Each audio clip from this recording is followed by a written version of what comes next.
بسم الله الرحمن الرحيم. الحمد لله رب العالمين والعاقبة للمتقين، والصلاة والسلام على سيد الأنبياء والمرسلين محمد وعلى آله وأصحابه أجمعين. أما بعد، فإن خير الحديث كتاب الله، وخير الهدي هدي محمد صلى الله عليه وسلم، وخير الأمور عوازمها، وشر الأمور محدثاتها، وكل محدثة بدعة، وكل بدعة ضلالة، وكل ضلالة في النار.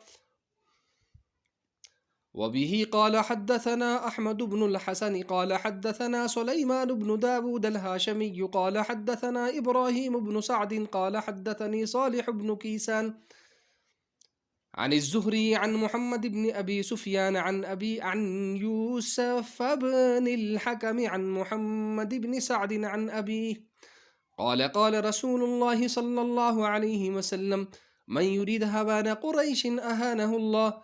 قال أبو عيسى: هذا حديث غريب من هذا الوجه. وبه قال حدثنا عبد بن حميد قال أخبرني يعقوب بن إبراهيم بن سعد قال حدثني أبي عن صالح بن كيسان عن ابن شهاب بهذا الإسناد نحوه. تخريج الحديث: دار الدعوة تفرد به المؤلف تحفة الأشراف. رقم الحديث 3925. قال الشيخ الألباني: صحيح. ورقم الحديث عند الشيخ الألباني 1178.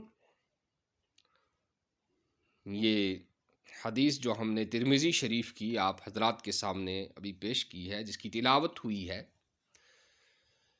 اس کا ترجمہ ہے کہ اللہ کے رسول صلی اللہ تعالیٰ علیہ وسلم کا ارشاد ہے،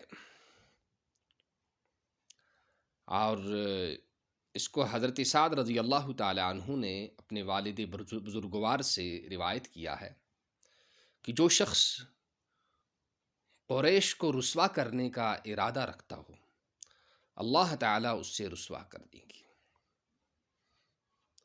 اور انگلش میں اس کا ترجمہ ہم آپ کی خدمت میں پیش کرنے کی کوشش کرتے ہیں۔ Narrated Sa'd radiyallahu anhu that the messenger of Allah subhanahu wa ta'ala Muhammad sallallahu alayhi wa sallam said, whoever wish to humiliate the Quraysh, then Allah will humiliate him. اور کشمیری میں اس کا ترجمہ سماعت فرما لیں۔ حضرت سعد چھِ پنٛنِس باب صٲبس نِشن یہِ روایت کران زِ فرمو حضرت رسول کریم صلی اللہ تعالیٰ علیہ وسلمو، یُس کانٛہہ قریش خاندانس رسوا کرنُک تہٕ بے عزت کرنُک ارادٕ آسہِ تھاوان، اللہ تعالیٰ کرِ تس بے عزت۔ اور پہاڑی میں اس کا ترجمہ سماعت فرما لیں۔ حضرت سعد رضی اللہ تعالیٰ عنہ سن اپنے والد بزرگوار کو لو روایت کیتی دی ہے جی حضرت محمد الرسول اللہ صلی اللہ تعالیٰ علیہ وسلم استماع پہ انہیں تو قربان ہوئن، انہوں سن فرمایا کہ جڑا شخص قریش خاندان کو رسوا کرنا دی اور بے عزت کرنا دا ارادہ رکھتا اسی یا اس کا ارادہ کرسی، اللہ تعالیٰ اس کو بھی رسوا کرسی۔ تو یہ حدیث جو ہے اس کو ہم اپنے پلے میں باندھ لیں، صرف قریشی نہیں، ہر مومن کی عزت جو ہے اس کو جناب رسول اللہ صلی اللہ علیہ وسلم نے کعبۃ اللہ کی عزت سے بھی زیادہ عظیم فرمایا ہے، زیادہ بڑھ کر فرمایا ہے، ہر مومن کی عزت۔ اور پھر قریش اور سادات اور وہ تمام خاندان جو ہیں جن کو اللہ تعالیٰ نے دین اسلام اور جناب محمد الرسول اللہ صلی اللہ علیہ وسلم سے نسبی تعلق ہونے کی وجہ سے ایک مزید اعزاز بخشا ہے، اللہ جل شانہ ان کی، اپنے علماء کی، بزرگوں کی عزت کرنے کی ہمیں خوب خوب طرح سے توفیق نصیب فرمائے.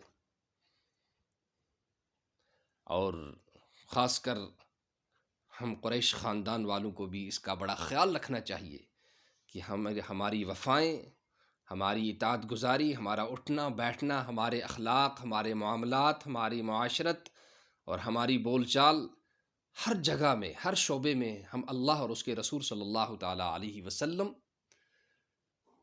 کی اطاعت کا اور فرمان برداری کا عملی طور سے اور پریکٹیکلی اس کا ثبوت دے، اس لیے کہ اللہ نے ہمیں اسی دین کی وجہ سے اعزاز بخشا ہے.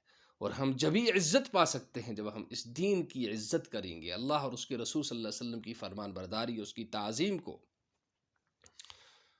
اپنی زندگی کا ایک لاحیہ عمل بنا کر اس دنیا سے رخصت ہوں گے. اللہ جل شانہ ہمیں ان صفات کو اپنے اندر اور تمام ایمان والوں کو ان صفات کو اپنے اندر پیدا کرنے کی توفیق نصیب فرمائے.